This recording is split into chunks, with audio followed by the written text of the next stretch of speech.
नीतीश कुमार के शासनकाल में काफी अफसरशाही का क्रेज बढ़ा हुआ है।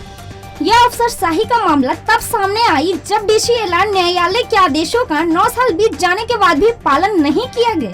जी हाँ, सदर अनुमंडल में निवर्तमान भूमि उप समाहर्ता ने 2012 में आदेश किया था कि एक पर्चा दाखिल करने वाले व्यक्तियों को सीमांकन करवाया जाए, लेकिन उसके आदेशों का आज 9 साल बीत रहा है और सरकारी बाबू उनके ऑर्डर के नाम पर धज्जियां उड़ाने में लगा हुआ है। मधुबनी जिले के खजौली प्रखंड स्थित कन्हौली पंचायत में अवस्थित 3 भाइयों को 1969 में पर्चा दाखिल किया गया था, जिसके बाद ये 3 भाई उस जमीन पर आराम से अपना जीवन यापन करने थे। मगर एक दिन पड़ोसियों ने इन लोगों का जीना मुहाल कर दिया। कन्हौली पंचायत के ये है आमोद कर्ण, जो कि इनके पिताजी के नाम पर सरकार ने पर्चा दाखिल किया था। उस जमीन के नाम आमोद कर्ण को इंदिरा आवास योजना का लाभ भी मिला था, जिसके बाद इन्होंने उस जमीन पर अपना आशियाना बनाना शुरू कर दिया। आशियाने धरातल से लेकर छत लेवल तक बन गया।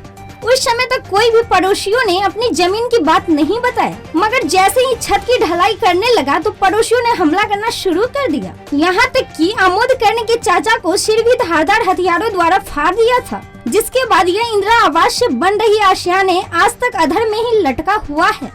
ये जमीन जो है जो हम सबको वासगीत पर्चा के अनुसार बिहार सरकार ने दिया था।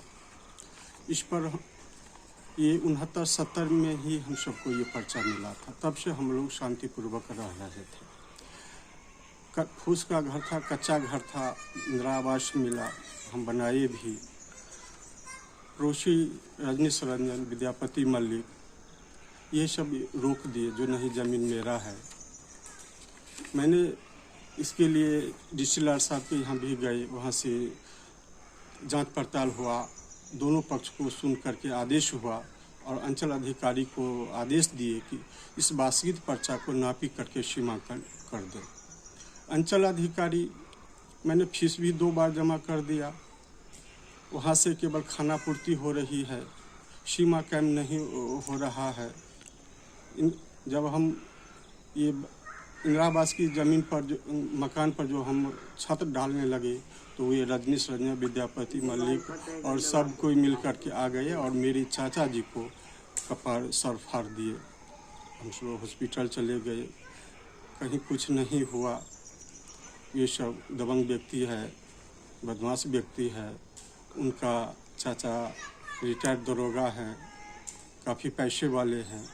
जब नापी करने के लिए आते हैं तो अंचल अधिकारी जो अपने प्राइवेट आदमी को रखे हुए हैं, वे आता है और पैसा लेकर के सीओ साहब को दे देते हैं, अमीन को दे देते हैं। केवल खाना पूर्ति ही हो रही है और हम सब लाचार बेबस कमज़ोर आदमी हैं। आमदनी की कोई बहुत नहीं है। आप देख ही रहे हैं ये मकान, कच्चा घर, कहीं से सुरक्षा व्यवस्था भी नहीं हो रहा है। तो ये डीसीएलआर का आदेश कब आया था? डीसीएलआर का 12 ईस्वी में आया था, 9 साल हो गया। मुख्यमंत्री का भी आदेश आया था। आयुक्त महोदय दरभंगा का 4 बार आदेश आया जिसको सीमांकन करके बाउंड्री वाल भी करवा दिया जाए। लेकिन यहाँ पर इन सब की इनकी पहुँच है, पैसा वाले हैं। अंचल अधिकारी लोभ से ग्रसित होकर के हम सबको सीमांकन नहीं करवा रहे हैं। मकान बनने के लिए सुरक्षा व्यवस्था नहीं करते हैं और हम सब लाचार बेबस हैं। इन सब का कहना है कि हम कहाँ भी जाओ, जहाँ प्रधानमंत्री के पास जाओ, कहीं पर आओगे तो आएगा यहाँ पर स्थल पर हम तुमको होने ही नहीं देंगे। 9 साल हो गया और 9 साल से हम सब विचार बेबस हो गए हैं, मिली भगत करके। तो क्या लग रहा है, अब उम्मीद भी है आपको कि कोई उम्मीद नहीं है।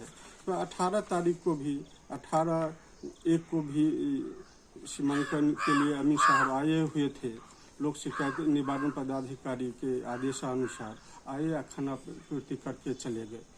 कहीं सीमांकन नहीं हुआ, कहीं बाउंड्री वाल नहीं हुआ। उम्मीद नहीं है जो इस सरकार में न्याय मिलेगा।